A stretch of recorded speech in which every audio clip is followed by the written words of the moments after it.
सभी सिचुएशन को ऑब्जर्व हम नहीं कर लेते हैं और जो बबीदा हमको जो बात बोले हैं उसके बारे में भी हम अपने लोगों से चर्चा करेंगे, उसके बाद ही कोई डिसीजन नहीं। এটা আমি আপনাকে বলতে পারবো না, এটা আমি বলতে পারবো না। ববিদার সঙ্গে আমার কথা একটা জিজ্ঞাসা, গতকাল শুভেন্দু অধিকারী রাজ্যের বিরোধী দলনেতা তিনি বলছেন যে যখন রাষ্ট্রপতি নির্বাচন হয়েছিল সেই সময় আপনি ভোটটা কিন্তু বিজেপির পক্ষেই দিয়েছিলেন, অর্থাৎ দ্রৌপদীর পক্ষেই দিয়েছিলেন। যে দুজন দিয়েছিলেন তার মধ্যে আপনি একজন বলছেন, দাবি করছেন শুভেন্দু অধিকারী। আমি এই ব্যাপারে এখন কোনো মুখ খুলবো না, ঠিক আছে? আমি দেখি। এটাও বলছেন যে আপনি শুভেন্দু অধিকারী সহ অনেক বিজেপির সঙ্গে আপনি কানেক্টেড ছিলেন এই সময়টাই, যাবতীয় সময়টা।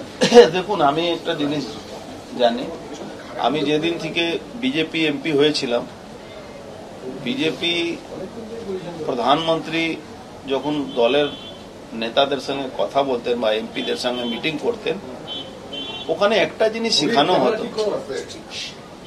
কি কোন লোকের সঙ্গে সম্পর্ক খারাপ করতেন না, কাউকে গালাগালি না দিতে। তো আমি মনে করি কি আমি একটা হিউম্যান বিং হিসাবে আমার কাউকে, আমি এখনো বলছি, কাউকে আমার গালাগালি করার অধিকার নেই। আমি যথেষ্ট সম্মান করি আমাদের লিডারদেরকে, যারা দীর্ঘদিন ধরে লড়াই করে লিডার আছেন আমার, তাদেরকে আমি সবাইকে সম্মান করি। আমি কারো বিরুদ্ধে কোনো কথা পার্সোনাল লেভেলে আমার কোনো বলার অধিকার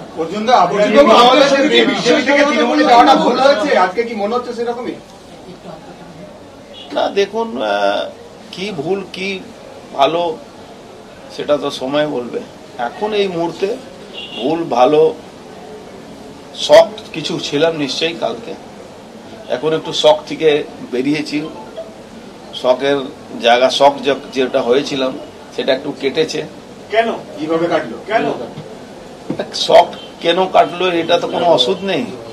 একটু বসে সবার সঙ্গে আনন্দ ফুর্তি কথাবার্তা বলে তো সবগুলো কেটেছে। এর জন্য তো কোনো ওষুধ খেতে হয় না। একজন একজন কথা বলুন। শোনা যাচ্ছে আপনি বিজেপির দিকে যেতে পারেন, আবার পুনরায় ফিরতে পারেন বিজেপি। দেখুন, আমি শোনার কথা বা এর কথার উপরে আমি করি না, বিশ্বাস করি না। আমি এইটুক জানি কি আমিও একজন মানুষ, আমারও সেন্স আছে, আমারও দুটো চোখ আছে, দুটো কান আছে, একটা নাক আছে, একটা মুখ আছে, আমারও সব বোঝা শক্তি আছে। তো সেই শক্তি নিয়েই আমাকে কাজ করতে হয়। গতকাল থেকে আজ অব্দি আপনার সঙ্গে বিজেপির কোন নেতৃত্ব তাদের সঙ্গে কথা হয়েছে? না, আমার সঙ্গে এরকম কোনো কথা হয়নি। কোনো কথা হলে আপনাকে লুকানো আমার কোনো ব্যাপার ছিল না, কিন্তু আমার সঙ্গে কারো কথা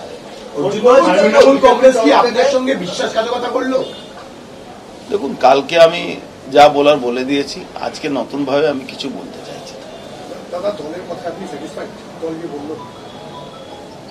দেখুন, স্যাটিসফাইড আনস্যাটিসফাইড তো পরে কথা, এখন এই মুহূর্তে আমার কিছু বলার নেই।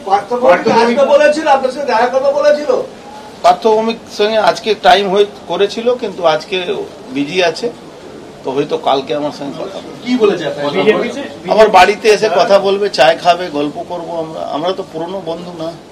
কি আপনার স্ট্র্যাটেজি কি হবে এই নির্বাচনে? আচ্ছা, অদ্ভুত কথা, আমার স্ট্র্যাটেজি আপনাকে বলবো কেন?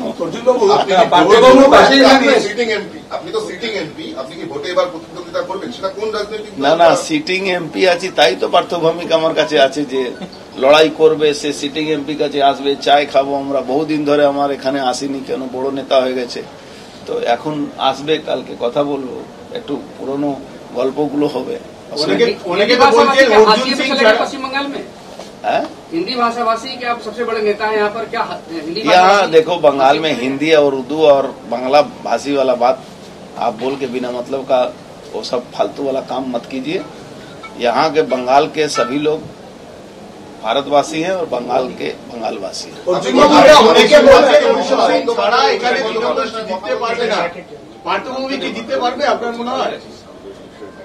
না, কে যদি এই কথা কেউ বলে থাকে তাহলে ভাই তা আমি তো তাকে ধন্যবাদ জানাবো কি ও এটা বুঝতে পেরেছে। কি বুঝতে কি পারছি বুঝতে পেরেছেন? এই যেটা বললো মানে আপনি ছাড়া তৃণমূল বেরোনো মুশকিল না, আপনি ক্যান্ডিডেট নাম এটা তো তুমি বলছো ভাই, আমি তো বলছি না। আজকে থেকেই প্রাথমিক প্রচারে নেমে গেছেন, আমডাঙ্গায় গেছেন এবং সভা করেছেন কিছু রাস্তা। নামা তো উচিত তো, মানে আমার মনে হচ্ছে তো কালকেই নেমে যাওয়া উচিত ছিল, একটু 12 घंटा लॉस করেছে। आप क्या प्रचार में जाएंगे?